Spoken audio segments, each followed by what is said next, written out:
अब ये सात है ना, मन को मानने से यहाँ पर अगर अपन इसमें आध्यात्म गुण में मन को मान रहे हैं,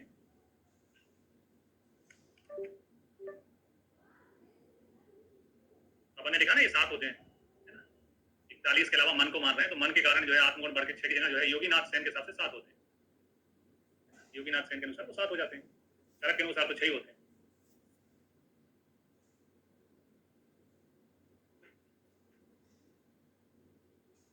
अब आते हैं रोगों के त्रिविध हेतु, यानी रोगों के 3 कारण कौन से होते हैं। तो आचार्य चरक ने बताया काल बुद्धि इंद्रियार्था नाम योगो मिथ्या नाचा तीचा। तो रोगों के त्रिविध हेतु यानी रोगों के 3 कारण कौन से होते हैं। तो आचार्य चरक ने बताया काल बुद्धि इंद्रियार्था नाम योगो मिथ्या नाचा तीचा द्वया आश्रयाणाम व्याधि नाम त्रिविधो हेतु संग्रह। यानी हम मनुष्य को जो रोग होते हैं वो रोगों के 3 कारण होते हैं। एक काल यानी जो समय होता है परिणाम ना, जो परिणाम को प्राप्त होता है, काल बुद्धि और इंद्रियार्थ का, इंद्री के जो अर्थ होते हैं उनके साथ में उसका मिथ्या योग होना, यानी जैसे आंखों से आंखों का काम है देखना, तो देखने के आपको गलत दिखाई दे रहा है। हीन योग होना यानी कम दिखाई देना, अति योग यानी ज्यादा। तो 3 रोगों के कारण होते हैं, मिथ्या योग, हीन योग और अति योग। और एक आरोग्य का कारण होता है काल बुद्धि इंद्रियार्थ का सम्यक योग होना। 3 रोगों के कारण और एक सम्यक योग का कारण है। रोग और आश्रय, रोग और आरोग्य के आश्रय, यानी कि जो रोग और आरोग्य का आश्रय क्या है। तो शरीर सत्व संयम चा व्याधि नाम आश्रय मता सुखा नाम, यानी कि शरीर और मन जो है वो रोग और आरोग्य के क्या है आश्रय। यानी रोग जो है शारीरिक भी होते हैं और मानसिक भी होते हैं। रोग और आरोग्य के आश्रय जो है वो क्या है शरीर और मन है। सत्व शरीरम सत्व संयम चा व्याधि नाम आश्रय मता। चरक सारी स्थान पढ़ते हैं तो वहां पर एक टॉपिक आता है वेदना का आश्रय। वेदना के आश्रय में शरीर मन और उसके अलावा इंद्रियां और लिखा है। ये एमसीक्यू के रूप में पूछे जाने वाले क्वेश्चन है। रोग आरोग्य का आश्रय कौन है और वेदना का आश्रय कौन है। तो वेदना के आश्रय में इंद्रियां शब्द और बढ़ चढ़ जाता है, इंद्रियों में भी वेदना होती है। फिर आते हैं आत्मा, है ना।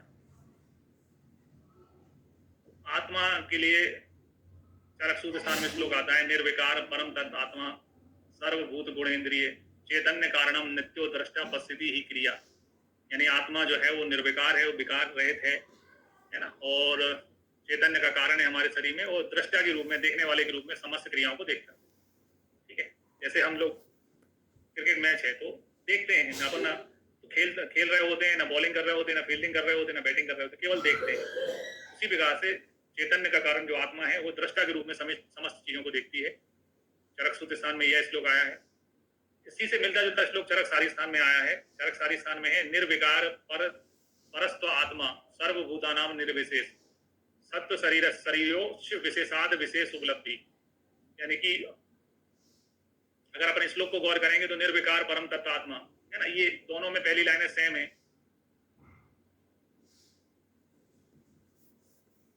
तो हम कैसे याद रखें कौन सा प्रथम सूत्र स्थान में बताया गया है, कौन सा जो है सारी स्थान में बताया गया है।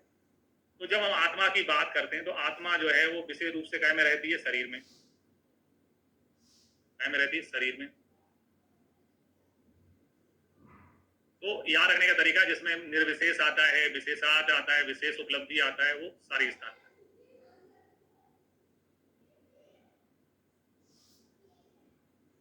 यानी आत्मा वाला श्लोक है, ठीक है।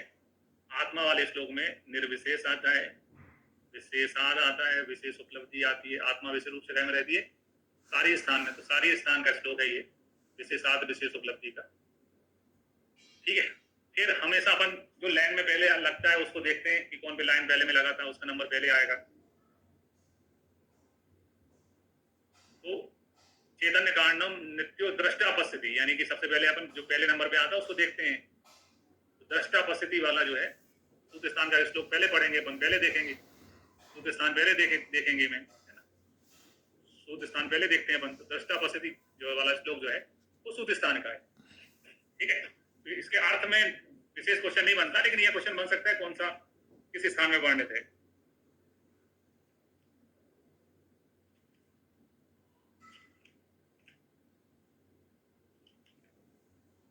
श्लोक का अर्थ है कि पर आत्मा यानी कि पर आत्मा जो है वो सुख दुखादि विकार से मुक्त है। वह मन भूत गुणों इंद्रियों से संयुक्त होता है। वह चैतन्य में कारण है।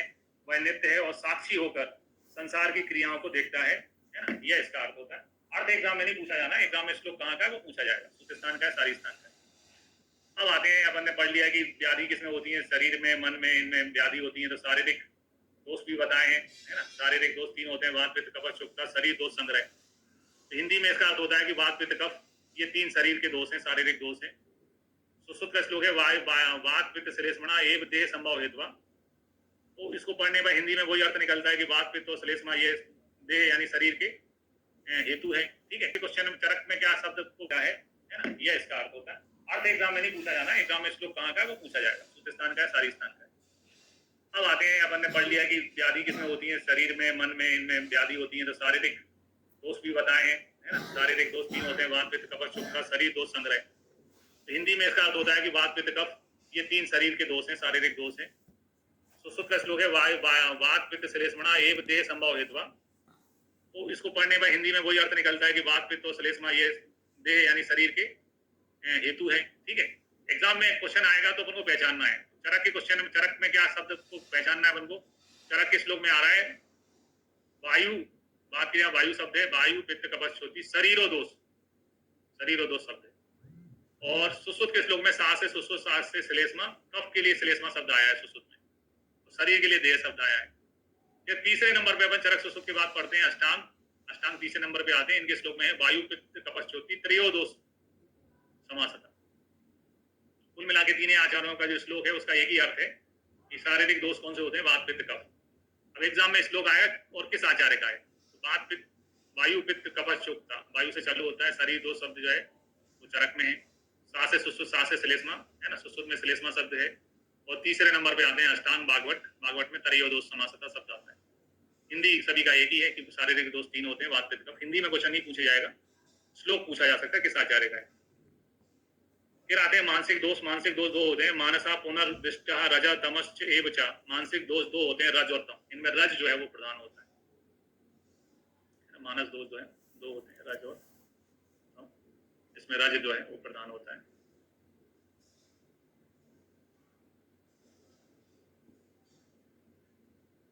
मानस दोष 2 होते हैं, लेकिन आपसे मानसिक गुण पूछेंगे तो गुण में 3 होते हैं ना। उसमें मानसिक गुण पूछेंगे ना तो गुण में मानस गुण जो होते हैं वो 3 हो जाते हैं। उसमें सत्य भी आता है, लेकिन दोष में सत्य को काउंट नहीं करते। सत्य से शरीर में कोई व्याधि नहीं होती। मानस गुण जो है वो या मानसिक गुण जो है वो 3 है, दोष जो है 2 ही होते हैं, रजोतम। चिकित्सा सूत्र में आते हैं शारीरिक दोषों की। तो शारीरिक दोषों की चिकित्सा है देव व्यापसाय युक्ति व्यापसाय चिकित्सा, प्रस्मत्यो औषधो पूर्वो देव व्यापसाय और युक्ति व्यापसाय।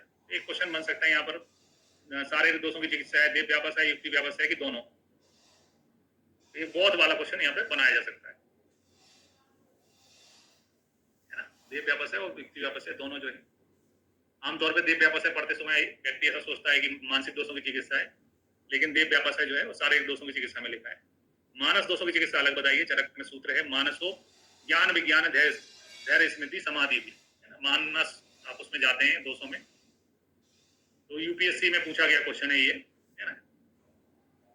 तो मानस रोग होते हैं कैसे, आदमी को अंधविश्वास टाइप के चीजें कैसे होते हैं, उनको ज्ञान की कमी होती है। तो मानस दोषों के होने का कारण क्या है, ज्ञान विज्ञान।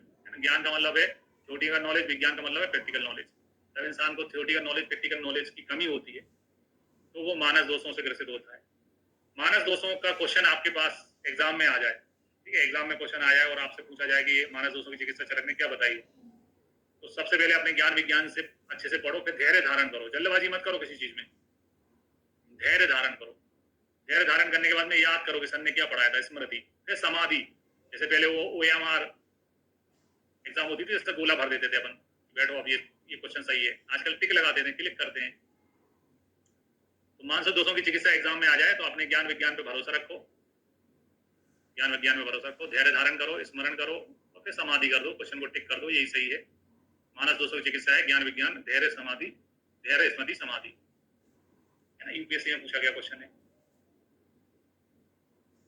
फिर आते हैं दोषों में, तो वात के गुण रुक्षा शीतो लघु सूक्ष्म चल विसदा खरा, 7 गुण बताए चरक में, बात के रूक्ष होना, लघु शीत होना, लघु होना, सूक्ष्म होना, चल होना, विशद है ना, क्लियरिटी को बोलते हैं विशद, और खर रफनेस होना, ये बात के गुण है।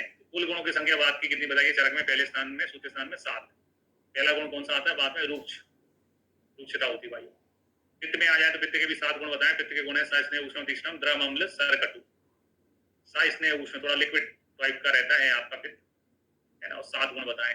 कफ में आते हैं तो कफ के 7 गुण होते हैं, गुरु शीत मृदु स्निग्ध मधुर स्थिर पिछला। ठीक है, गुरु से स्टार्ट होता है कफ के गुण, शीत है, वे मृदु है, वे स्निग्ध है, वे मधुर है, स्थिर है, वे पिछल है।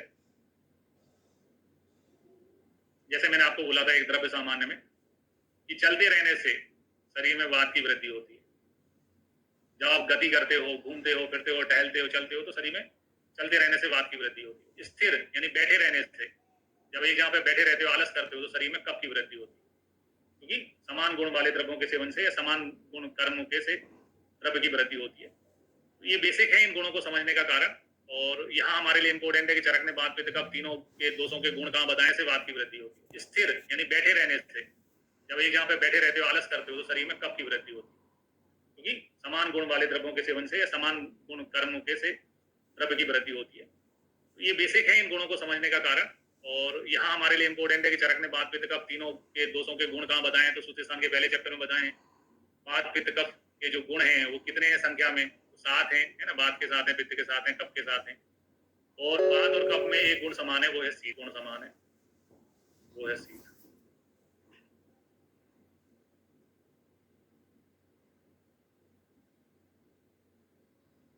शीत गुण समान है।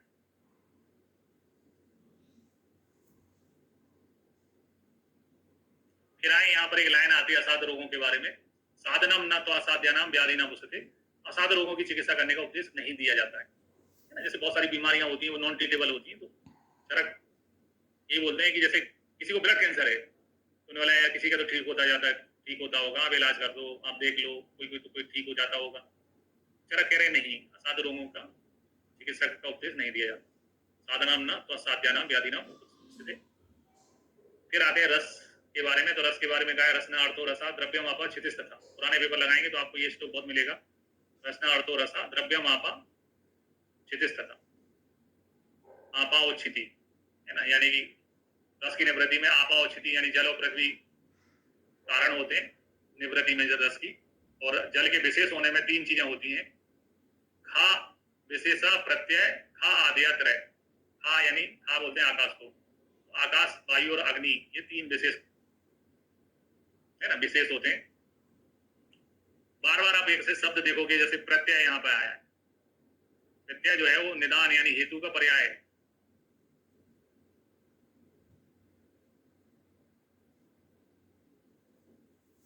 आगे चल के आप राजक्षमा में पढ़ोगे तो वहां पर एक शब्द आता है आयतन। आयतन भी सेम चीज होती है, निदान अथवा हेतु का पर्याय होती है। ये बहुत अच्छा उदाहरण है प्रत्यय के रूप में हेतु का पर्याय कहाँ यूज किया गया है। इस श्लोक में पर्याय यूज किया गया हेतु का प्रत्यय। विशेष कारण है खा आदि 3। खा में खा का मतलब आकाश, वायु और अग्नि, है ना।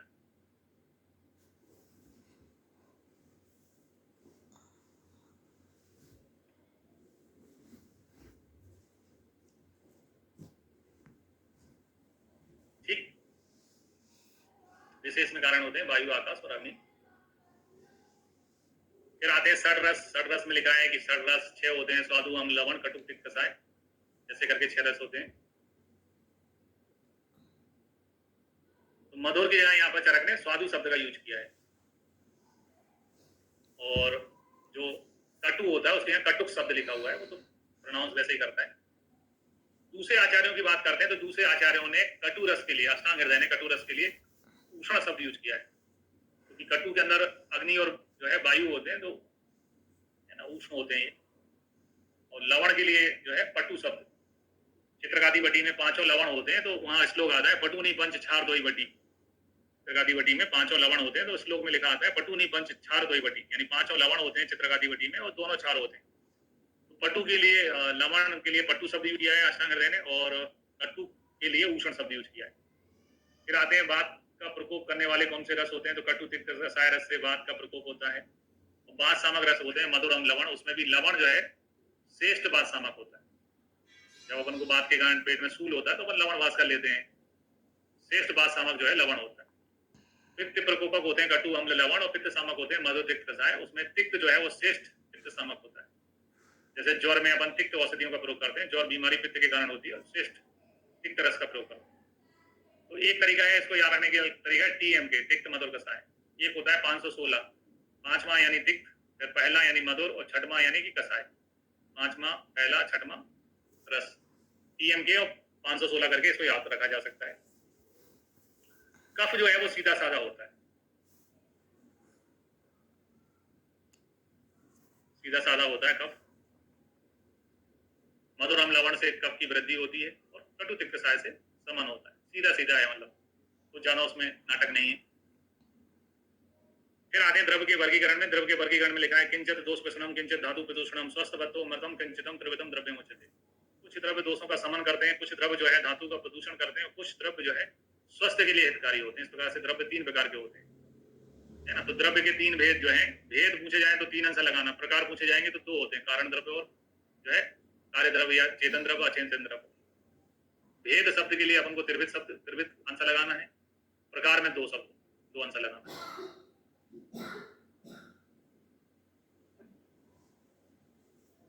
फिर आते हैं उत्पत्ति भेद से। उत्पत्ति भेद से जो है 3 प्रकार के द्रव्य होते हैं, जांगम, पार्थिव और औद्विज। जांगम यानी कि जो है ना एनिमल से प्राप्त होते हैं, जांगम जो पृथ्वी में से अपन निकालते हैं खोद कर, को पार्थिव, और जो पेड़ पौधों से प्राप्त होते हैं उनको बोलते हैं औद्विज। उत्पत्ति भेद से द्रव्य जो है वो 3 प्रकार के होते हैं। जो जांगम द्रव्य है उसके उदाहरण में लिखा है, जांगम द्रव्य में मधु,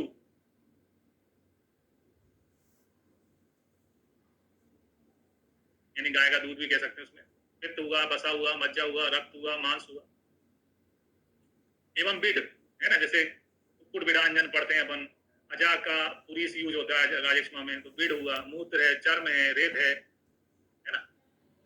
रेत का मतलब शुक्र हो गया, अस्थि, स्नायु, श्रृंग, सींग, है ना, नाखून, खुर, केस, लोम और रोचन, गोरोचन जिसे कहते हैं।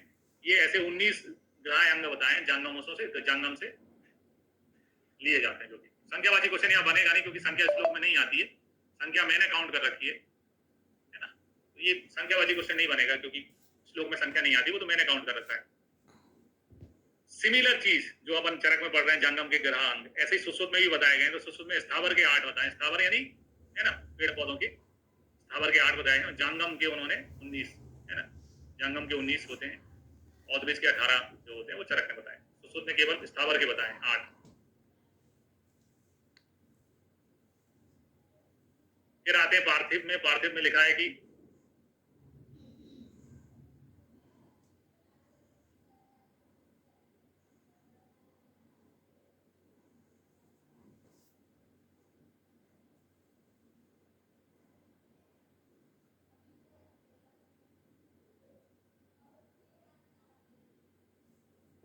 स्वर्ण समल पंच लोहा, यहाँ पंच लोहा शब्द आता है, देखो ये भी इंपोर्टेंट है, अपने आप में क्वेश्चन बनेगा।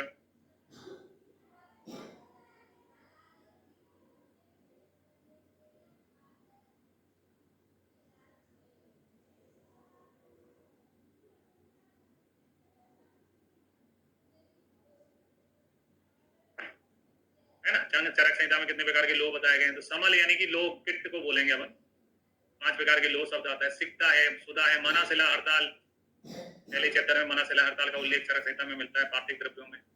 मणि है, लवण है, गहरे के अंजन है ना, ये चीजें चरक संहिता की पहले चैप्टर में बताई गई हैं। गहरे का अंजन वगैरह, हड़ताल, मनाशिला पार्थिव द्रव्यों में बताए गए हैं। तो 5 प्रकार के लोह बताए हैं, हड़ताल बताया, मनाशिला बताए, हमें याद रखना है। फिर आते हैं औद्विज। औद्विज में चरक ने लिखा है, औद्विज द्रव्यों के में मूल, त्वक, सार, निर्यास, नाल, स्वरस, पल्लव, क्षार, क्षीर, फल, पुष्प, भस्म। ये भस्म वाला क्वेश्चन जो है, औद्विज द्रव्यों में भस्म का उल्लेख है चरक में, अभी AIPGT 2024 में आया था। यहाँ भस्म का मतलब वो जो अपन भस्म यूज करते वो नहीं है, यहाँ भस्म का मतलब राख है। पेड़ पौधे जलाने पर उनकी राख हो जाती है, उसको यहाँ पर भस्म शब्द के रूप में लिखा हुआ है। यहाँ भस्म का मतलब जो रस औषधि अपन यूज करते हैं वो, इसका मतलब वो नहीं है। लेकिन ये क्वेश्चन ऑल इंडिया PGT अभी 2024 में आया था।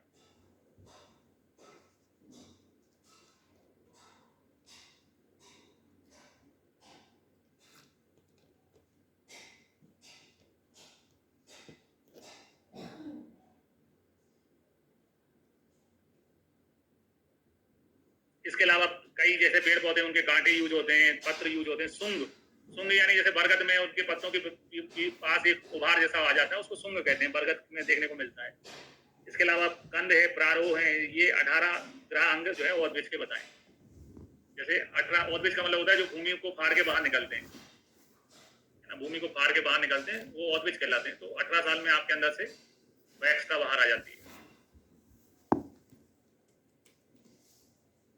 है ना, वैक्सता जो है बाहर आ जाती है। ऐसा याद करने का तरीका है। ओदवृक्ष के 4 भेद हैं, वनस्पति, वानस्पत, विरोध और औसत। भूमि को फाड़ के बाहर निकलते हैं, वो ओदवृक्ष कहलाते हैं। तो 18 साल में आपके अंदर से वैक्सता बाहर आ जाती है ना, वैक्सता जो है बाहर आ जाती है। ऐसा याद करने का तरीका है। ओदवृक्ष के 4 भेद हैं, वनस्पति, वानस्पत, विरोध और औसत।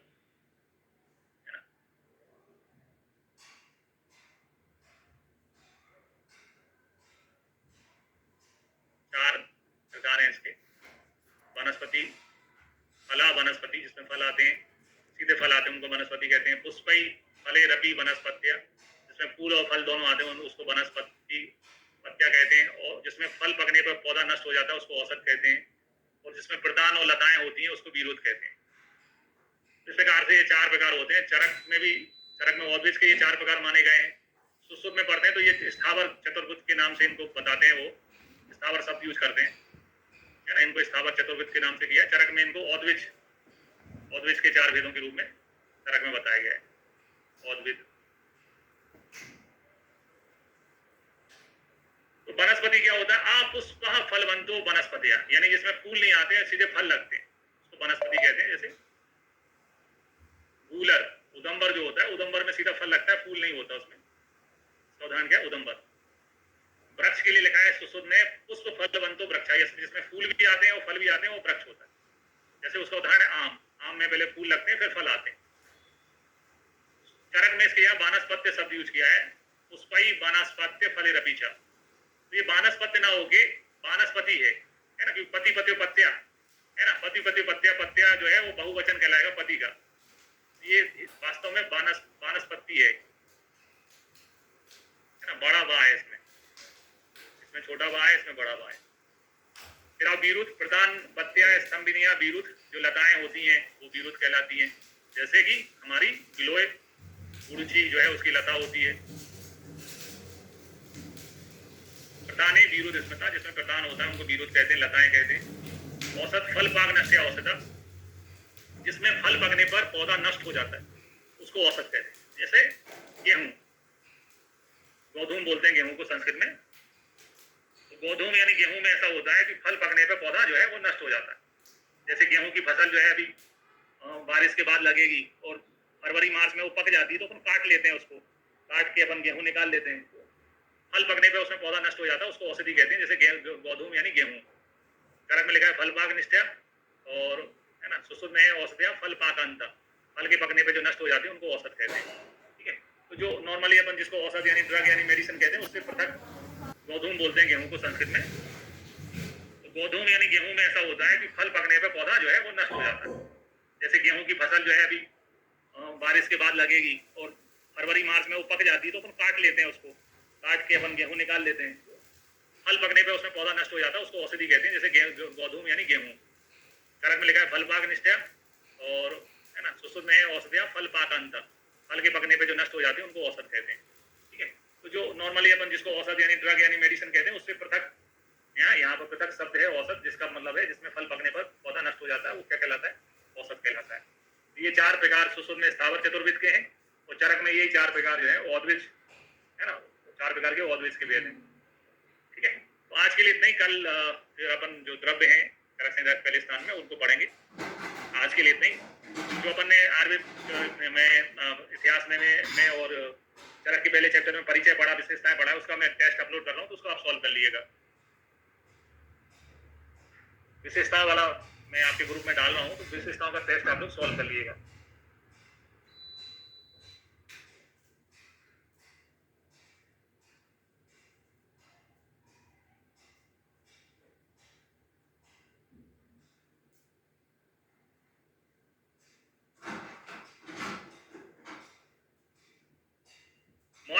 क्लास रहेगी मॉर्निंग में अपन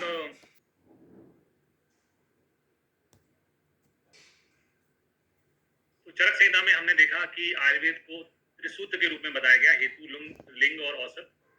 तो औसत जो औसत द्रव्य होते हैं उनके बारे में भी यहाँ पर सूत्र स्थान के पहले चैप्टर में वर्णन है। द्रव्यों का वर्गीकरण करके यहाँ पर कुल 66 द्रव्य जो है बताए गए हैं। जैसा कि हमें मालूम है कि पहला चैप्टर से लेकर चौथा चैप्टर जो है वो काय में आता है, पहले से चौथा भेषज चतुष्क में आता है ना। भेषज भेषज यानी औसत, 1 से लेकर 4 अध्याय जो स्टार्टिंग के हैं वो कौन से चतुष्क में आते हैं, भेषज चतुष्क में आते हैं। तो भेषज यानी औसत के बारे में यहाँ पर डिटेल में वर्णन देखने को मिलता है। 66 द्रव्य बताए गए हैं जिसमें 16 मूलिनी है, ठीक है। मूल हमेशा नीचे होता है, ठीक है, फल हमेशा ऊपर लगते हैं। मूलिनी का फिगर कम है, 16 है। फल जो है बाद में मिलता है, फल का फिगर ज्यादा है, 19 है। छोटी छोटी चीजें याद रखने की है। कभी कभी मूलिनी फलनी की संख्या में गलती कर देते लोग। मूल नीचे होती है, मूल संख्या कम है 16 और फल ऊपर होते हैं, फलनी की संख्या ज्यादा है 19। 4 प्रकार के स्नेह बताए हैं, घृत, तेल, वसा, मज्जा। 5 प्रकार के लवण बताए हैं, है ना। 8 प्रकार के मूत्र, है ना, जिसको हम झार के स्वरूप का होता है ना, मूत्र बताया हुआ है। 8 प्रकार के दुग्ध बताए हैं और 6 जो है शोधन वृक्ष बताए। ऐसा टोटल 66 जो है द्रव्य यहाँ पर बताए गए हैं। स्टार्ट करते हैं। सबसे पहले हम पढ़ने वाले हैं मूलिनी द्रव्य। अब मूलिनी द्रव्य में क्या क्वेश्चन बन सकते हैं?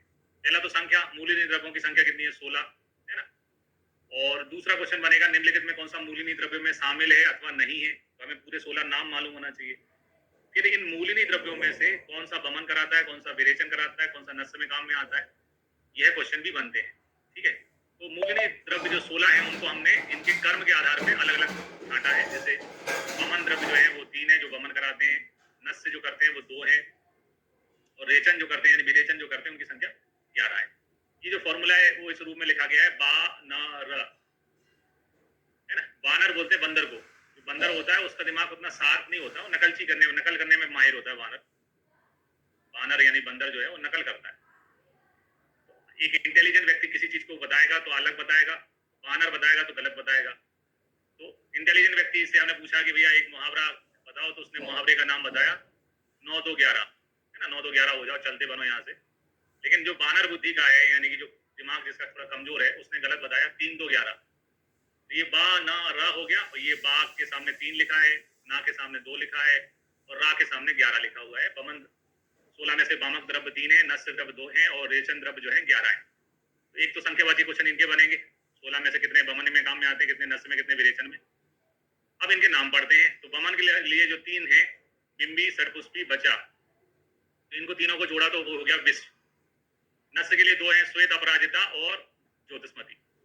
एक कहानी के रूप में याद करते हैं। एक व्यक्ति है जिसको चैलेंज दिया गया कि आप जो है ना 16 मूलिनी द्रव्य ढूंढ के लाओ, है ना। चैलेंज दिया कि भैया आप जाके 16 मूलिनी द्रव्य ढूंढ के लाओ, ठीक है। तो वो व्यक्ति पूरे विश्व में, है ना, वर्ल्ड विश्व में, आदमी किसी की खोज में निकलता है ना, रात दिन एक कर देता है। तो दिन में तो रोशनी रहती है, रात में टॉर्च जलानी पड़ेगी, ठीक है। तो रात में टॉर्च जलाने को अपन ने क्या बोल दिया? श्वेत ज्योति। तो पूरे विश्व में श्वेत ज्योति लेके घूमा, टॉर्च लेके घूमा कि कहीं मुझे जो है ऐसे पेड़ पौधे मिल जाएं जो मैं बता सकूं कि चरक के मूलिनी में है। एक व्यक्ति पूरे विश्व में क्या लेके घूमा? श्वेत ज्योति लेके घूमा। ये कहानी हो गई। तो विश्व का मतलब है बिंबी, है ना, षटपुष्पी और बचा। ये हो गया विश्व। बिंबी, षटपुष्पी और बचा, ये हो गया विश्व हमारा, ठीक है। श्वेत ज्योति यानी श्वेत अपराजिता। अपराजिता 2 प्रकार की होती है, श्वेत अपराजिता और एक नील अपराजिता।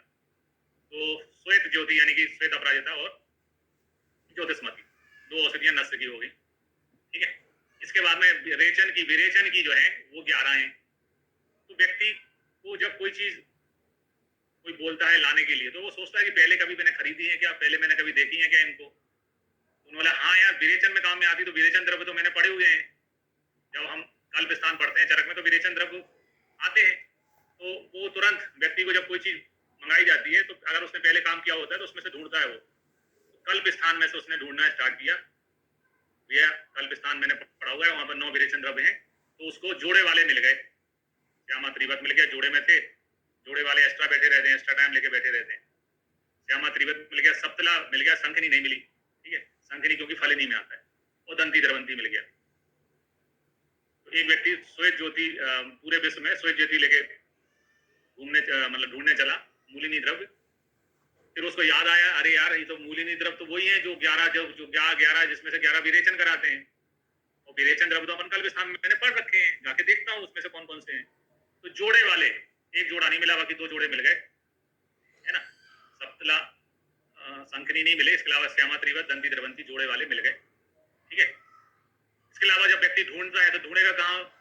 कोई व्यक्ति को कोई टास्क दोगे पेड़ पौधे ढूंढने का, तो ज्यादातर मेरे ख्याल से जंगल जाएगा, जंगल में से औषधियां लेते आते हैं, जैसे हमारे वनवासी बंधु करते हैं, जंगल जाते हैं, वहां से जड़ी बूटियां लेके आते हैं जंगल में से, ठीक है। जंगल में से जड़ी बूटी लाते हैं, तो जंगल में क्या मिलते हैं?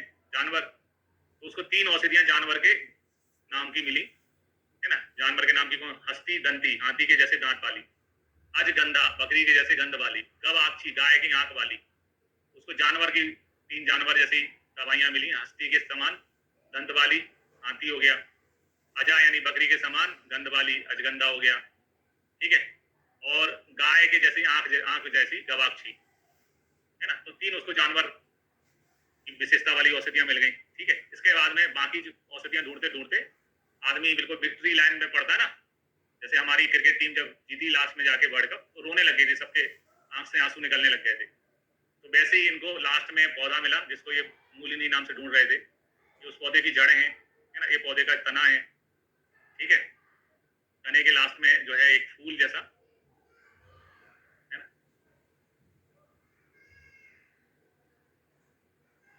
तो नीचे की ओर झुका हुआ है ये अधो, है ना, झुका हुआ पौधा है तो अधोगुणा हो गया ये। और इस पौधे के जो झुके हुए भाग है उससे क्या निकल रहा है? क्षीर निकल रहा है, ऐसे क्षीर गिर रहा है ना। और जो क्षीर है वो विष वाला क्षीर है, विषाणी का और क्षीर, है ना। एक पौधा मिला जैसे तैसे उनको, जिसको वो ढूंढ रहे थे मूलिनी के नाम से। उस पौधा नीचे झुका हुआ था और उसमें से क्या निकल रहा था? झुके वाला वाट टूट के उसमें से क्षीर निकल रहा था। इस प्रकार से इस कहानी के सारे चीजें आपने समझी। अधोगुणा यानी नीचे झुका हुआ, अधोगुणा को बोल दिया अपन ने, है ना। अधोगुणा विद्ध दारू का पर्याय होता है। ये हो गया नीचे की ओर झुका हुआ है ये पौधा, ऐसा है ना, नीचे की ओर डाउन है, तो अधोगुणा आ गई। फिर इसमें से क्षीर निकल रहा है तो क्षीरणी हो गया। तो क्षीर है वो अपने आप में पॉइजन है, विष है तो विषाणी का। तो इस प्रकार से पूरी कहानी के रूप में हमें 16 मूलिनी द्रव्य याद करने हैं, ताकि एग्जाम में कोई क्वेश्चन आ जाए निम्नलिखित में कौन सा मूलिनी द्रव्यों में शामिल है अथवा नहीं है, हम उसका आंसर दे सकें। तो याद रखने का तरीका सिंपल था। एक व्यक्ति पूरे विश्व में, विश्व यानी बिंबी सनपुष्पी बचा, श्वेत ज्योति यानी श्वेत अपराजिता और ज्योतिषमती लेके ढूंढने चला विरेचन द्रव्य वाली मूलिनी द्रव्य। विरेचन वाले जो चैप्टर अपन कल में पढ़ते हैं वहां उसको जोड़े वाले मिल गए, है ना। श्यामा त्रिवत मिल गए, दंती द्रवंती मिल गए, सप्तला और संघनी इकट्ठे नहीं है, सप्तला मूल में आता है। और सप्तमूल एक शब्द बना लो, जैसे 10 मूल होता है वैसे सप्तमूल, और संघनी फलिनी में आता है। इसके अलावा जानवर की विशेषताओं जैसी उनको उसको 3 औषधियां मिली। जंगल में ढूंढ रहा था तो जंगल में हर आदमी जहाँ रहता है उनसे इफेक्टेड हो जाता है, तो हाथी के समान दंत वाली हस्ती दंती, अजा के समान गंध जैसी अजगंधा, गाय के समान आंख, गाय की आंखों के समान गवाक्षी। ये 3 औषधियां और हमने याद कर ली। इसके अलावा एक पौधे से याद किया, पौधा अधोगुणा यानी नीचे झुका हुआ है, पौधे से क्षीर टपक रहा है, क्षीर में क्या है? विष।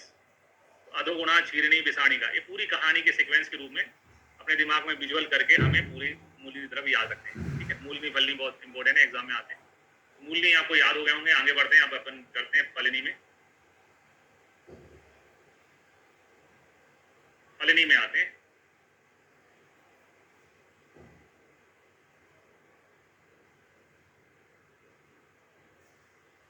फलनी द्रव्य बताए गए हैं। मूल नीचे होती है, मूल की संख्या कम है 16, फल बाद में आते। फलनी फल 3 साल वाला है ना। 16 में आपने मूल लगाई, 19 में जाके आपको फल मिले। फलनी जो है उनकी संख्या ज्यादा है। इन लॉजिकल चीजें हैं, लेकिन एग्जाम हॉल में कभी कभी व्यक्ति सब कुछ भूल जाता है, ब्लाइंड हो जाता है, इसलिए ऐसा बोलना जरूरी हो जाता है। तो इसमें फिर से अपना बानर आ गया, बानर यानी बमन, और आ से आस्थापन भी आ गया। यहाँ पर बामन और आस्थापन में 8 चीजें यूज होती हैं। नस्य में 1 है और रेचन में 10 है। तो आमतौर पे हम जोड़ने को बोलते हैं, तो 8 और 9, 8 और 1 जोड़ेंगे तो क्या होना चाहिए? 10। बानर के हिसाब से 10 होना चाहिए, लेकिन 8 और 1 जोड़ते हैं तो कितना होता है? 9। और ये बानर बुद्धि वाला है तो गलत आंसर देता है ना। 8 और 1 जोड़ के 10 बताता है। तो ऐसे करके हमें याद करना है। बमन में 8 है, नस में 1 है और रेचन में जो है वो 9 है।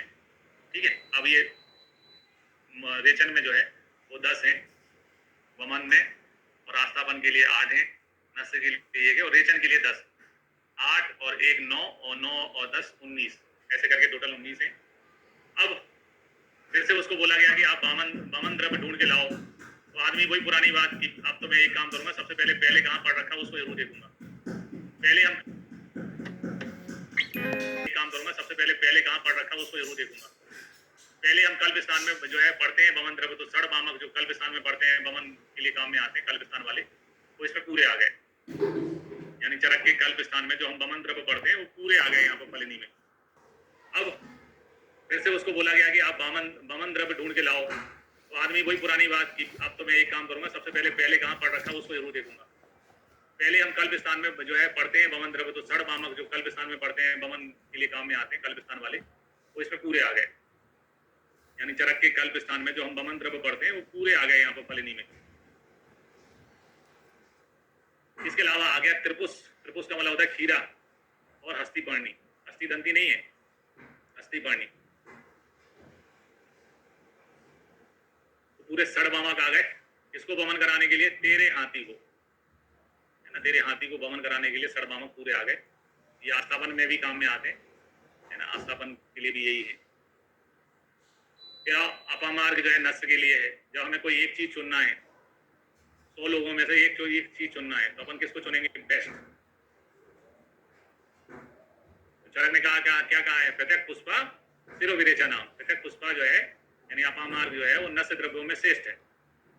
तो नस के लिए एक औसत चुनी थी, तो हमने श्रेष्ठ जो है प्रत्यक पुष्पी सिरो विरेचा नाम यानी कि अपामार्ग को चुना। ठीक है, इसके बाद में विरेचन में आते हैं, तो फिर से कल्प स्थान में पहुंचे। तो कल्प स्थान में हमें कल्प स्थान में से विरेचन में 2 औषधियां मिल गई। 5 औषधियां हमें मूलनी में मिली थी। आरगवत की फल मज्जा यूज होती है, संकनी का भी फल यूज होता है। कल्प स्थान की 2 औषधियां। आरगवत को फल में ही आना था। आरगवत का क्या यूज होता है आप सभी को मालूम है। आरगवत का जो है फल मज्जा यूज होती है, फलनी में है आरगवत। और संकनी आ गया, सप्तला मूल होता है ना, सप्त मूल और संग फल। सप्तला मूल में आता है और संख बचते तो फल मिलता है ना, संख फल। जैसे सेव फल होता है हमारे यहाँ, एप्पल को बोलते हैं बुंदेलखंडी में सेव फल। क्या खाना है? बोले सेव फल खाना है सर, सेव फल, है ना। They don't call Apple, Apple नहीं बोलते हैं, या है ना, सेव नहीं बोलते हैं, सेव फल खाना है, सेव फल ना, सेव फल दे देगी। तो संख फल को अपन ने सेव फल से जोड़ के, है ना, संकनी फलनी में आता है। और सप्तमूल, जैसे 10 मूल होता है वैसे सप्तमूल शब्द बना के अपन ने याद कर लिया कि सप्तला जो है वो मूलिनी में आती है ना। तो ये सप्तला और संकनी किस में आते हैं, ये हमारे दिमाग के कंसेप्ट क्लियर हो गए। सप्तला मूल में आती है, संकनी फल में आती है। अब 2 औषधियां कल्प स्थान की मिल गई हमको। इसके अलावा 2 प्रकार की इसमें मुलेठी बताई गई है। क्लीतक का मतलब होता है मुलेठी। तो मुलेठी के लिए क्लीतक शब्द यूज किया है। मुलेठी 2 प्रकार की होती है, एक स्थानु जल में पैदा होने वाली और एक स्थल में पैदा होने वाली। जैसे आपके पास मुलेठी की गोली है, डिब्बी में है तो वो सूखी हुई रहेंगी, तो मुंह में डालोगे तो वो घुलने लग जाती हैं, है ना। तो 2 प्रकार की क्लीतक है, आपके दिमाग में याद रखना है, एक आनूप एक स्थलज। इसके अलावा 2 प्रकार के करंज भी बताएं। के से चालू होने वाला क्लीतक, के से चालू होने वाला करंज भी 2 प्रकार का बताया। प्रक्रिया और उत्क्रिया। प्रक्रिया का मतलब होता है लता करंज और उत्क्रिया का मतलब होता है करंज। तो 2 प्रकार के क्लीतक बताएं, 2 प्रकार की करंज बताएं। ठीक है, तो 2 2 और 6, अब कितने बचे? 4। 10 में से 2 हो गए जो है विरेचन स्थान के, है ना, आरगवा संकनी। 2 हो गए क्लीतक, 2 हो गए करंज। बाकी कितने बचे? 4। तो जब अपन बहुत ज्यादा फंडे लगा के पढ़ते हैं ना, तो दिमाग कहने लगता है, दिमाग क्या बोलने लगता है? बहुत कठिन है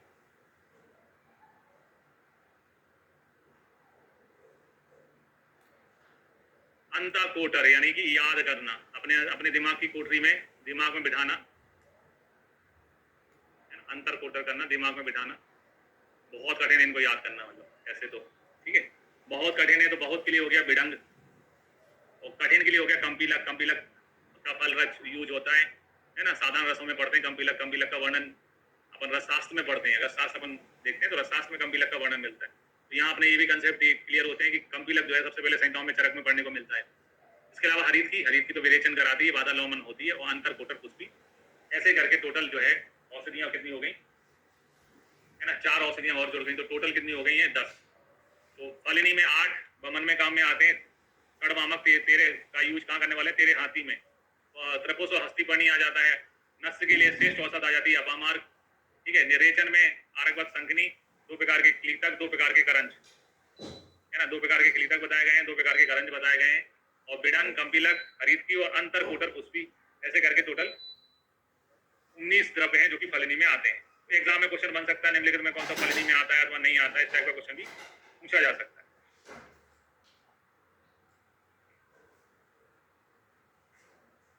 ठीक, इसका जवाब दे सकते हैं। कंफ्यूजन वाले, है ना, सप्तला काय में आता है तो मूलिनी में, संकनी काय में आता है, फलिनी में संक फल, जैसे सेव फल होता है वैसे संक फल।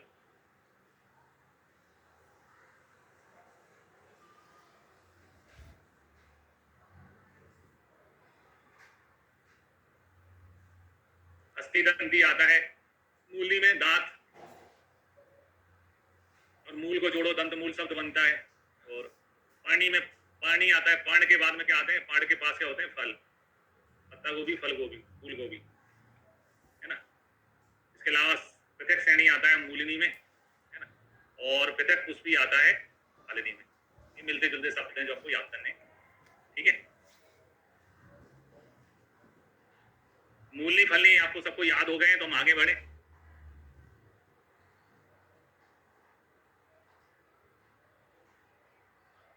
मूलनी फलनी याद हो गए तो हम आगे बढ़े।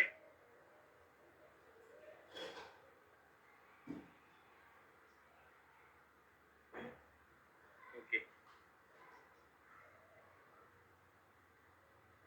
ठीक है, तो ये कठिन टॉपिक था। आगे बढ़ते हैं, आप 4 प्रकार के स्नेह देखते हैं,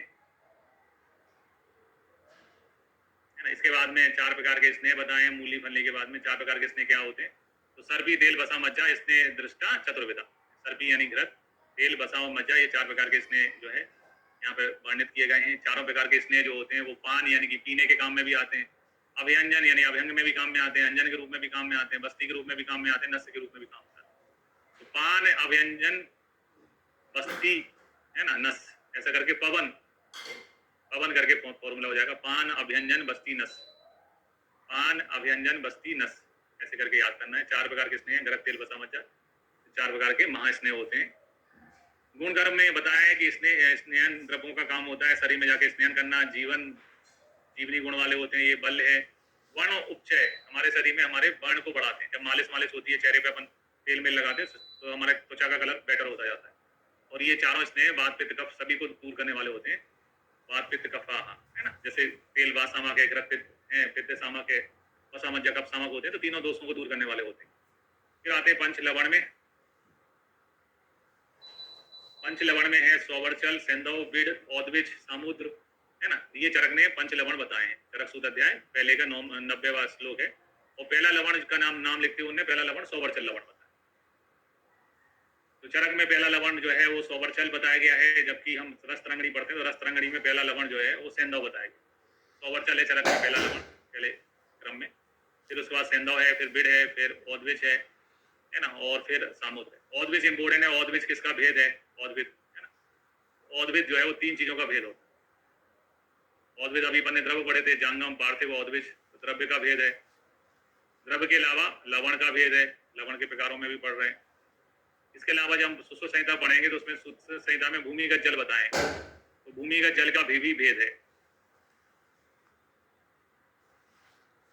भूमिगत जो जल होता है उसका भी भेद है।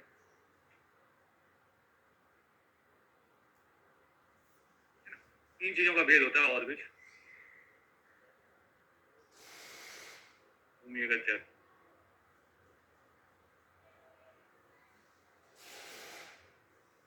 ठीक,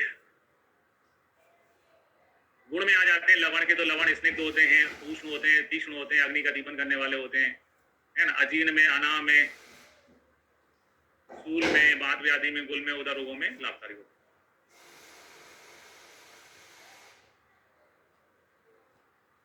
है ना। गुण में कहा है स्निग्ध, उष्ण, तीक्ष्ण और अग्नि का दीपन करने वाले होते हैं।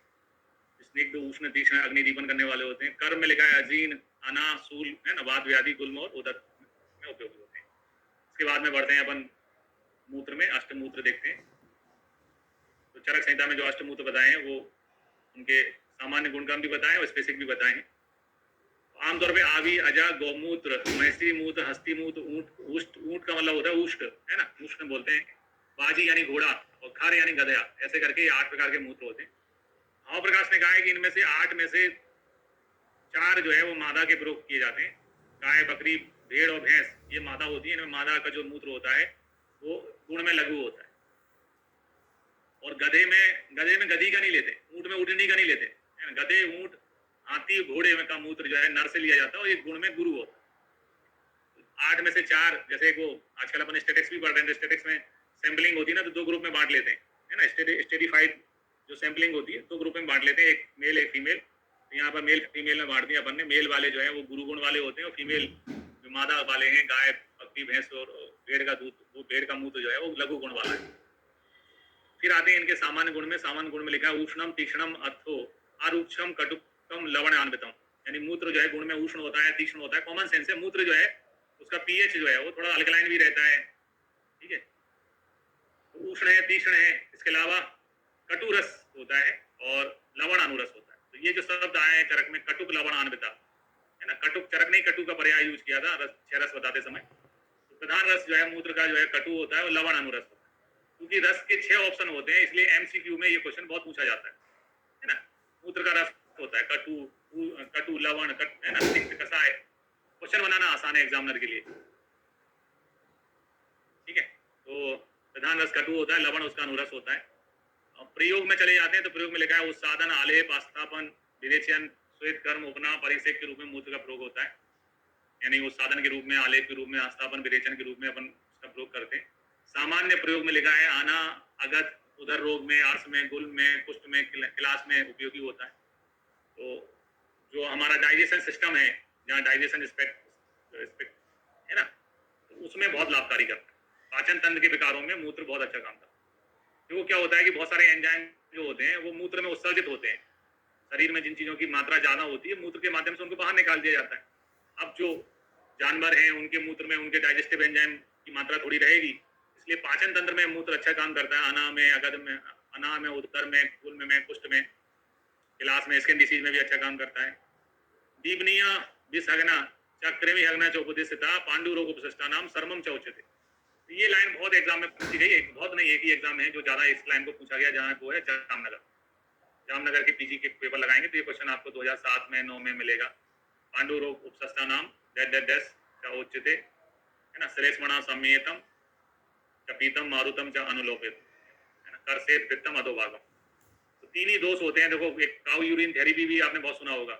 अब 3 ही दोष होते हैं। देखो, वात की चिकित्सा क्या होती है? वात का चिकित्सा होती है अनुलोमन, तो मूत्र यही करता है, वात का अनुलोमन करता है। अधोमाग से निकालना चाहिए वायु को। पित्त की चिकित्सा जो है वो क्या है? करसेत अधोभागम। पित्त की चिकित्सा क्या होती है? विरेचन। विरेचन कराता है मूत्र पित्त का। और कफ को बाहर निकालना मुश्किल है, बमन कराना। कफ की चिकित्सा क्या क्या बताइए यहाँ पर? समन है ना, समन थोड़ा इजी हो जाता है बॉडी के लिए। कफ को समन के माध्यम से ठीक करना, संशोधन के माध्यम से करना मुश्किल हो जाता है। तो इस प्रकार से जो मूत्र होता है वो तीनों दोषों की जो चिकित्सा होती है वो मूत्र में समाहित होती है। मूत्र जो है श्लेष्मा का समन करता है, मारुत का अनुलोमन करता है, वायु को अधोमार्ग से यानी नीचे वाले मार्ग से बाहर निकालता है। और पित्तम कर्षेत पित्तम अधोभागम, पित्त को भी अधोभाग से कर्षित करता है यानी विरेचन करा के बाहर निकालता है। और पांडु रोग में शरीर में भी पित्त जमा होने लगता है। पांडु रोग की चिकित्सा में मूत्र जो है उसके लिए लिखा है उपशिष्टा नाम उत्तमम सर्मम च उच्यते। सर्म यानी श्रेष्ठ, मतलब सुखकारी बोला गया है ना। तो ये वाला फिल करने के हिसाब से क्वेश्चन आता है। जामनगर के पेपर लगाओगे तो उसमें आएगा पांडु रोग उपशिष्टा नाम उत्तमम डैश च उच्यते। तो सर्म शब्द आता है भरने के लिए, ध्यान रखना है यहाँ पे, है ना। मूत्र या कुछ और नहीं आता, सर्म शब्द है। सर्म का मतलब यहाँ सुखकारी श्रेष्ठ है, ठीक है। तो मूत्र जो है पांडु रोग में उत्तम आरोग्यदाता, कफ सामक होता है, वातानुलोमक होता है और पित्त विरेचक होता है। तीनों दोषों में काम करता है। कफ का समन करता है, वात का अनुलोमन करता है और पित्त का विरेचन करता है। तीनों दोषों पे कोई भी काम करेगी तो कोई भी व्याधि ठीक हो जाएगी। इसलिए कई लोग सिंगली काउ यूरिन थेरेपी, पंचगव्य थेरेपी नाम से भी प्रचलित कर रखा है मूत्र थेरेपी को। अब आते हैं मत मतांतर। चरक में तो लिखा है कि मूत्र जो है पित्त विरेचक होता है, लेकिन हमारे भागवत का जो श्लोक पढ़ते हैं तो भागवत में आता है पित्तम रुक्षो तीक्ष्णो उष्ण लवण लवण अनुरसम कटु। पित्तलम लिखा है, यानी पित्त वर्धक बोला है भागवत में। तो भागवत का विचार बिल्कुल अलग है। बाकी आचार्य कह रहे हैं पित्त को बाहर निकाल देता है, कह रहे हैं पित्त को बढ़ा देता है। ठीक है। आचार्य सुश्रुत कहते हैं मूत्रम मानुषम च विषपम, मनुष्य का मूत्र विष को दूर करने वाला होता है। अब जैसे नेचर होता है, कुछ चीजें एसिडिक होती हैं, कोई अल्कलाइन होती हैं, तो जो अल्कलाइन होगा वो एसिड को न्यूट्रलाइज करेगा, जो एसिड है वो अल्कलाइन को न्यूट्रलाइज करेगा। तो उस कंसेप्ट में जो अपन पॉइजनिंग पढ़ते हैं, एसिड पॉइजनिंग, अल्कली पॉइजनिंग, उस संदर्भ में ये है कि मूत्र जो है उसको न्यूट्रल करेगा। इसलिए मनुष्यम मूत्रम च विषपम, मनुष्य का मूत्र विषों का नाश करने वाला होता है। अब इतनी बड़ी बात कौन कहेगा कि मनुष्य का मूत्र विष का नाश करने वाला होता है? जिन्होंने पूरे विश्व का अध्ययन किया हो, वर्णन कर किया हो। सुश्रुत कल्पस्थान में अपन पूरे विश्व पढ़ते हैं। इतनी बड़ी बात कहने वाले आचार्य सुश्रुत।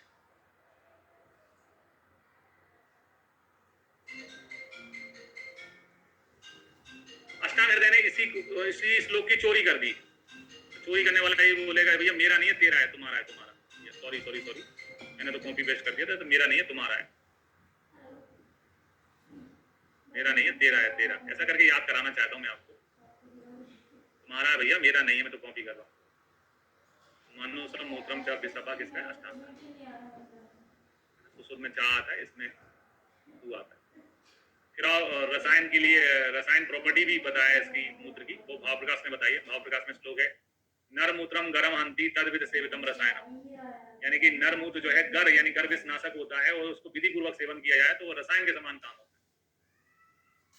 रसायन बोलने वाले एक अच्छा व्यक्ति होता है, उसको पूरी दुनिया में अच्छाई नजर आती है, और जो बेकार व्यक्ति रहता है उसको सब पूरी दुनिया में बुराई नजर आती है। भाव प्रकाश के नाम में प्रकाश जुड़ा हुआ है, पूरा संसार प्रकाश से चल रहा है।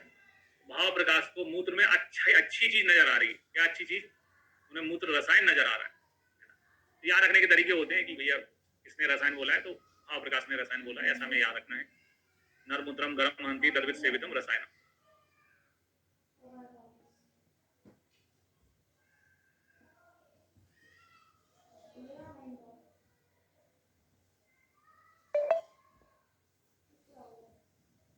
नहीं, अपोजिट नहीं बताया उनका श्लोक है लवण अनुरस। तो चरक भी तो लवण अनुरस बोलते हैं, लवण अनुपिता।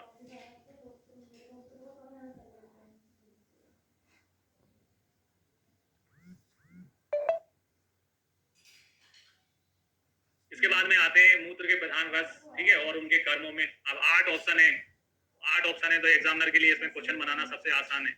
वो टॉपिक ज्यादा पूछे जाते हैं जिनमें क्वेश्चन बनते हैं। एमसीक्यू इसमें बनेंगे, कौन से सोर्स वाला मूत्र कौन से रस वाला होता है, वो एग्जाम का क्वेश्चन है। तो गाय गौमूत्र जो है सामधुर होता है। गाय का मूत्र जैसा गाय का दुग्ध होता है, गौदुग्ध मधुर होता है, वैसे गाय का मूत्र भी मधुर होता है। जैसा गाय का दूध वैसे ही गाय का मूत्र, दोनों मधुर होते हैं। अजा मूत्र मतलब अजा मूत्र जो है मधु जैसा होता है। मधु के रस भी यही कसाय मधुर होते हैं। मधु यानी हनी के रस मानेंगे तो वो भी कसाय मधुर होता है। अजा मूत्र जो है वो शहद जैसा है। अजा मूत्र किसके समान है? शहद के जैसा है, कसाय मधुर है ना। सुश्रुत ने अलग ही कंसेप्ट बताया, कसाय तिक्त कटु तिक्त वो आनवितम बोला है अजा के लिए। बकरी को इन्होंने बकरी ने इनको लात मारी लगता है ना। अजा की बहुत बुराई कर रहे हैं ये शहद जैसा बोले। मतलब चरक के लिए अजा मूत्र जो है उसका अनुभव शहद जैसा है, और इनके सुश्रुत को उसका अनुभव कटु है ना, कटु तिक्त है, कड़वा का वो है, चरपरा है। इनके नजर में ये इसको हम आप जो होता ना, क्या बोलते हैं, अपन ओपिनियन पोल कराते हैं तो कोई आदमी ऐसे उंगलियां थम ऊपर कर लेता है, ओके ठीक है, ये थम सब कह रहे हैं कि शहद के जैसा है, और सुश्रुत थम्स डाउन कर रहे हैं, बोले बेकार है भैया, हाँ लगे हो आज आगे मूत्र में। इनने जो है थम्स डाउन किया है, बेकार बताया, कटु तिक्त रस वाला बताया। तो अपने को याद करने की चीजें हैं कि हम अपने आप को कैसे समझा सकते हैं। जैसे अपन की कोई डिश लेके जाते हैं, किसी से पूछते कैसी है, तो बोला बढ़िया, हाथ ऊपर करके मुंह दिखा के बहुत अच्छा, कोई बोलते हैं बेकार। महिषी का मूत्र जो है वो महिषी मूत्र किसी को पिलाया और पूछा बोले कैसा है, तो उन्होंने बोला तुम्हारी शकल जैसा है ना। शकल यानी कि चेहरे जैसा है, काला है ना। छार, छार भी काला होता है, कालमुस्क वृक्ष से बनता है, मैसी छार है ना, मैसी मैसी यानी भैंस का मूत्र जो है क्षारीय होता है, हमारी शकल जैसा छार है, काला है। फिर आओ ऊंट, ऊंट के पास जाते हो ना, ऊंट के पास जाते हो तो हमेशा एक चीज सुनाई देती है, और बेटा बहुत तेज चल रहे थे, बहुत तेज चल रहे थे, अब आया ना ऊंट पहाड़ के नीचे, है ना, बहुत तेज चल रहे थे, अब आया ऊंट पहाड़ के नीचे। ऊंट कहता है अच्छा बहुत तेज चल रहे थे, तेज को मिला, मैंने बोला तिक्त, है ना, तेज मतलब तिक्त बोला, ऊंट का तेज यानी तिक्त रस वाला होता है, ठीक है। बाजी, बाजी का भी ऐसे ही होता है, घोड़े का भी तिक्त होता है, और है ना आबी यानी भेड़ का भी तिक्त होता है। तो तीनों का इकट्ठा फॉर्मूला बना दिया, भेड़, आबी और बाजी का। इनको तीनों को क्या बोला अपन ने, है ना, इन तीनों को बोला अपन ने यू यानी ऊंट, बी यानी कि बाजी, ए यानी आबी, ए ना आबी, हिंदी में बोलेंगे युवा। जो युवा लोग होते हैं वो कैसे होते हैं, तेज होते हैं, तेज तर्रार, तेज चलते हैं, स्पीड होती है उनके अंदर युवा में। तेज को मैं याद कराना चाहता हूँ तिक्त से, है ना, तो ये इनका तिक्त रस है, ऊंट का, बाजी का और आबी का,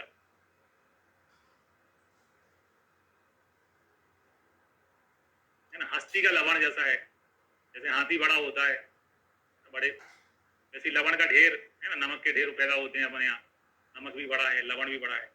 तो खरमूत्र जो है उसका कटुरस होता है, उन्माद अपस्मार में यूज होता है ना, उन्माद अपस्मार व्याधियों में कटुरस होता है मूत्र का मेन रस, को उन्माद अपस्मार है ना यूज होता है। तो खरमूत्र कैसा होता है, कटु, ठीक है।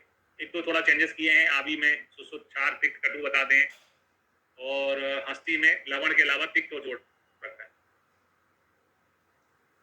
है ना। ज्यादातर चरकती पूछे जाते हैं, लेकिन कंफ्यूज होने की जरूरत नहीं है, ज्यादा आपको मेहनत करने की आवश्यकता भी नहीं है ना, चरकती पूछे जाते हैं ज्यादातर। अब आते हैं इनके डिटेल्स में। तो गाय के मूत्र में लिखा है कि वो किस में काम में आता है।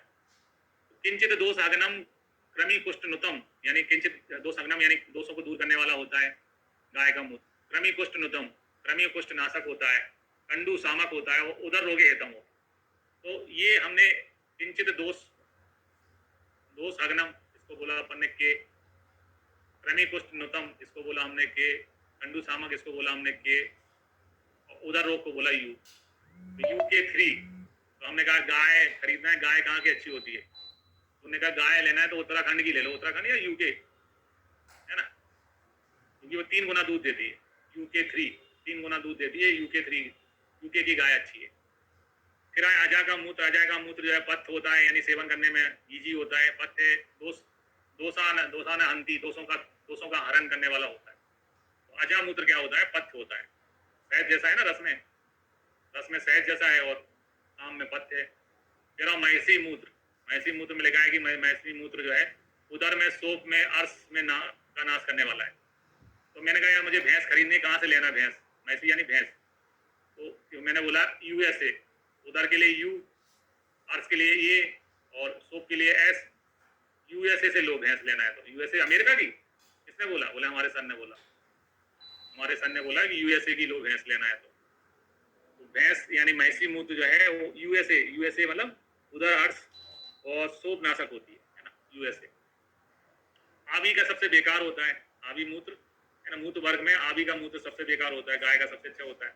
आबी मूत्र जो है इसमें तो पित्त अवरोधी है ना, आबी का मूत्र जो है, भेड़ का मूत्र जो है बेकार होता है, आबी यानी भेड़, भेड़ जो है बेकार। ऊंट, ऊंट पे बोले, ऊंट पे बैठना जो है वो कई लोगों का सपना होता है कि ऊंट पे बैठना है, ऊंट की सवारी करना है। तो भैया राजस्थान चलो, है ना, काश एनआईए में सिलेक्शन हो जाए, एनआईए में, national institute of Ayurveda, Jaipur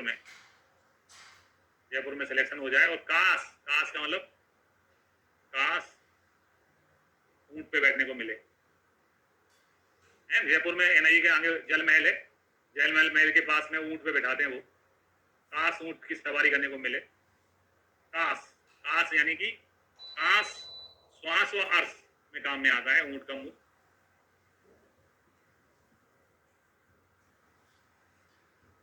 काश,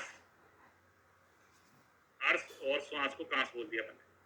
फिर होता है बाजी का मतलब होता है घोड़ा,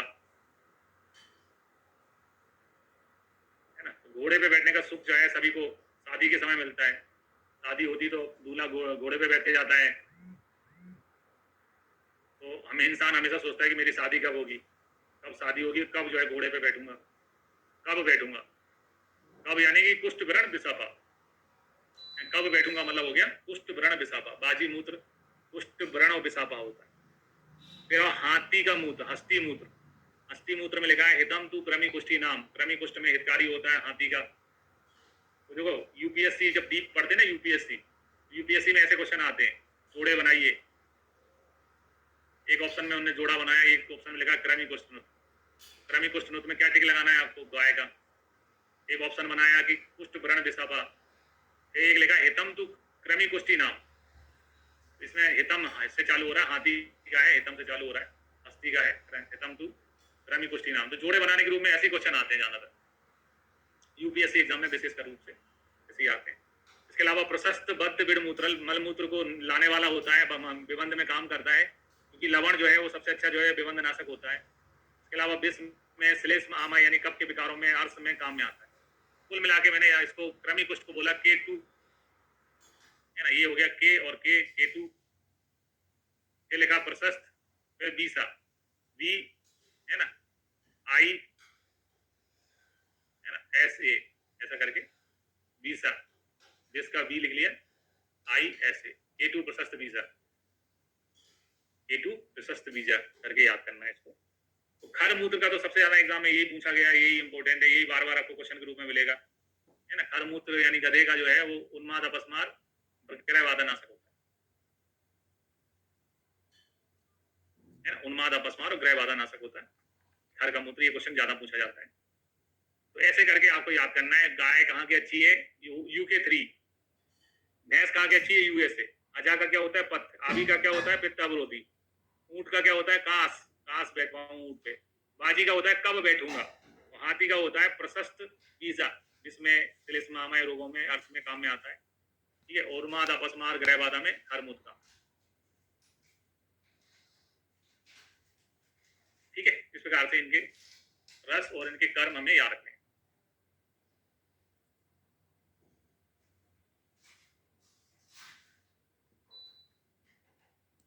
अब आगे बढ़ते हैं, अब आते हैं अष्ट प्रकार के दुग्ध।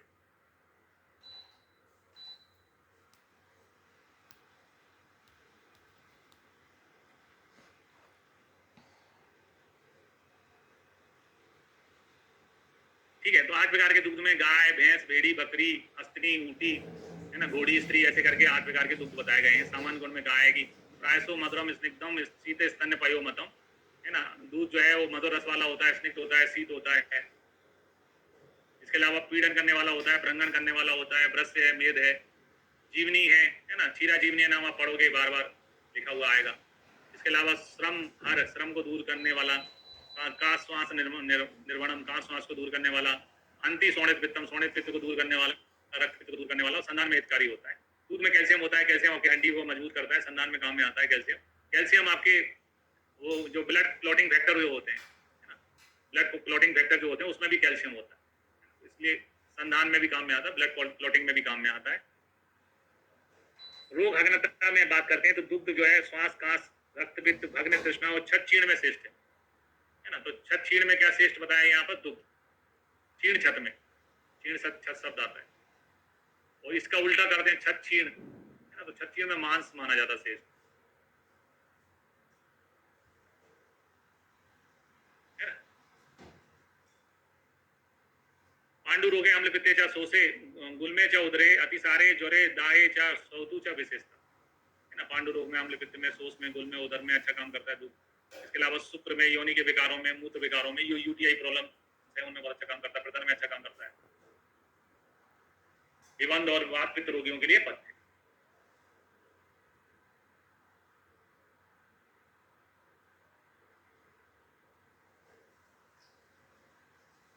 फिर आते हैं शोधन वृक्ष। शोधन वृक्ष जो है इनकी संख्या 6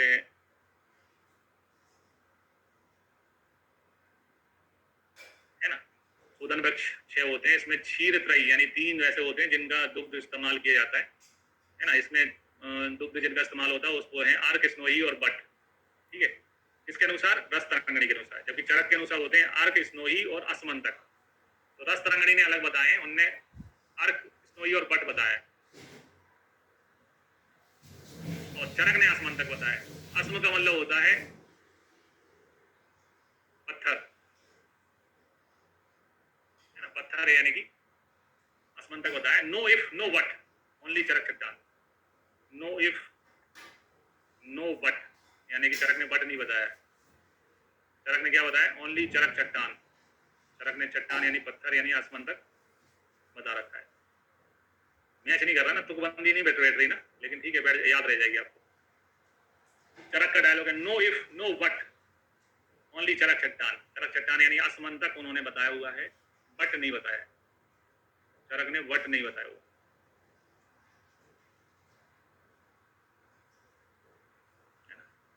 तरंगणी ने बट बताया हुआ है, लेकिन चरक में नो बट, ओनली असमंतक, चरक चट्टान।